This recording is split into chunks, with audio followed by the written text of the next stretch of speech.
કરીએ છીએ પરાશક્તિઓને અને ત્યારે પરમાત્મા આપણી પૂજાને સ્વીકાર કરે છે।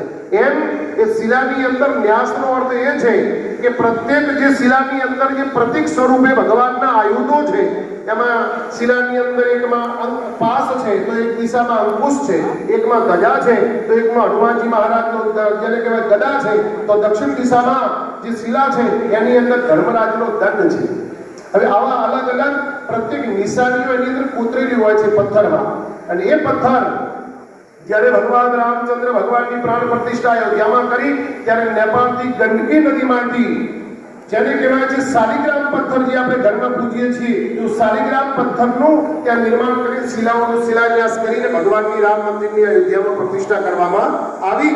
એ જ પથ્થર એ જ સ્વરૂપમાં એ જ આ રામ મંદિર 450 વર્ષ, ઓલું 500 વર્ષ, કઈ લાંબો ફરક નથી, એટલે મિની અયોધ્યા છે।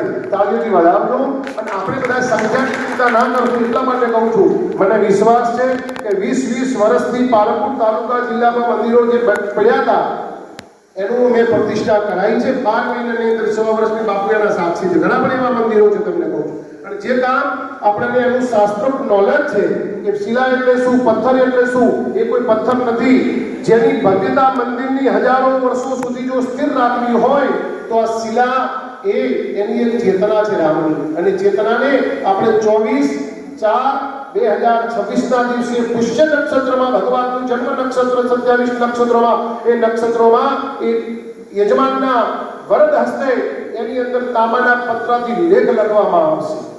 જેમ સુપ્રીમ કોર્ટમાં કેસ ચાલ્યો ને હજારો વર્ષો સુધી, અને ત્યારે હિન્દુઓના નિશ્ચિત કરવામાં આવ્યું, નક્કી કરવામાં આવ્યું કે આ મંદિર કોનું છે, પરામર્શ થયો, ડિસ્કસ થયો, અંતે જીત એ હિન્દુ રાષ્ટ્રની થઈ। કેમ કે એની અંદર શિલાઓની અંદર પ્રત્યેક શું હતું, નકશી હતી ને એની અંદર જે નિશાની હતી એની અંદર શંખ હતું, પાસ હતું, અંકુશ હતું, ધનુષ હતું, એના આધારે આપણે આ સુપ્રીમ કોર્ટમાં કેસ લડી શક્યા। આવનારા હજારો વર્ષો કોણે કઈ રીતે જવાના છે આપણે જોઈ રહ્યા છીએ। એટલે રાષ્ટ્રનું એક કામ છે, અને એક શાસ્ત્ર એવું કહે છે કે કોઈ પણ ધર્મ કાર્ય તમે પ્રારંભ કરો છો એ ક્યારે ઊભું રહેતું નથી, પણ વાસ્તવિકતા એટલી જ છે કે સમયનું દાન આપણે આપવાનું છે બધાએ।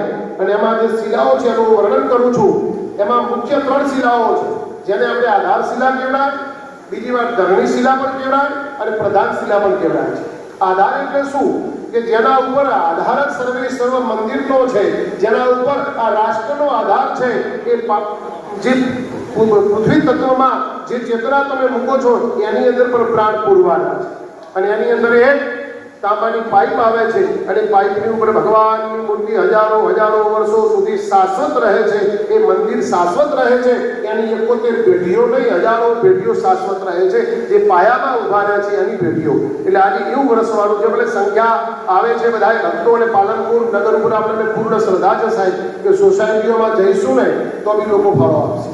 તાલગીરી વધારજો, આપણે પૂરો વિશ્વાસ છે કે નાનું આપણે અત્યારે ગણેશ ઉત્સવ કરીએ ને તો નાની સોસાયટીમાંથી 1.5-2 લાખ કતોલભાઈ થઈ જાય, તો પાલનપુરમાં તો હજારો સોસાયટીઓ છે અને નગર છે, અને બીજા આપણી પાસે આવા શ્રેષ્ઠીઓ છે, દાતાઓ છે, સંતોના આશીર્વાદ છે। બીજું 3 શિલાઓમાં એક શિલા મુખ્ય છે આધાર શિલા, જેની અંદર ભગવાન રામચંદ્ર બિરાજમાન થવાના છે।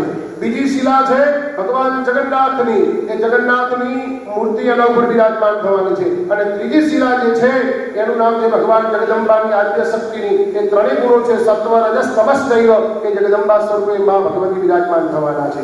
હવે એના સિવાયની 8 શિલાઓ છે, 4 ખૂણાની 4 દિશાની। તો ઈશાન ખૂણાની જે શિલા છે એની અંદર ભગવાનનું ત્રિશૂળ છે, સાંભળજો, એટલે ભગવાન ઈશાનનો અધિપતિ ભગવાન શિવ છે। તો શિવ તો આપણને બધાને ખબર છે કે અવિનાશી છે, મૃત્યુંજય છે। ભગવાન જીવનમાં એ પેઢીમાં ક્યારે અકાળ મૃત્યુ ના આવે। એક શિલા ખાલી મૂકી અને જોઈ લે કે ભગવાનના જેટલા વર્ષો સુધી એ પથ્થર, એ શિલા એ ચેતના સ્વરૂપે રહેશે, એની પેઢીઓમાં આદિ અનાદિ કાળ ક્યારે કોઈ આદિ વ્યાધિ ઉપાધિ ભગવાન શિવ ના આવે। એટલે ઈશાન ખૂણાની શિલા એ ભગવાન શિવ જ સ્વયં તમે બિરાજમાન કરી રહ્યા છો। પછી પૂર્વ સૌભાગ્યની શિલા જે છે તો ભગવાનના પાસ અને અંકુશ છે, તો જેનો જીવનમાં સંયમ, જ્ઞાનેન્દ્રિય, કર્મેન્દ્રિય, મન એ બધા ઉપર એ પેઢીનો વારસો એને જાળવી રાખવા માટે આ શિલા મૂકવામાં આવે છે।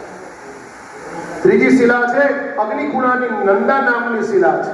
હવે નંદાનો અર્થ થાય છે આપણે આપણા મુહૂર્ત છે ને એમાં આપણે 16 આણી મુહૂર્ત કહીએ. કેટલા? 16 આણી મુહૂર્ત કહીએ છીએ.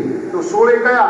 ભગવાન ચંદ્રની 16 કળાઓ, અને એમાં નંદા છે ભગવાન ચંદ્રની એક કળા છે. સાંભળજો. તો એ કળા સ્વરૂપે ભગવાન ચંદ્ર સ્વરૂપે ભગવાન જગદંબા સ્વરૂપે અગ્નિકુંડમાં બિરાજમાન કરવામાં આવશે. એટલે ગ્રહ નક્ષત્ર યોગ એ જીવનમાં જે મૂકે એની પેઢીમાં ક્યારે કોઈ આદિ વ્યાધિ આવતી નથી.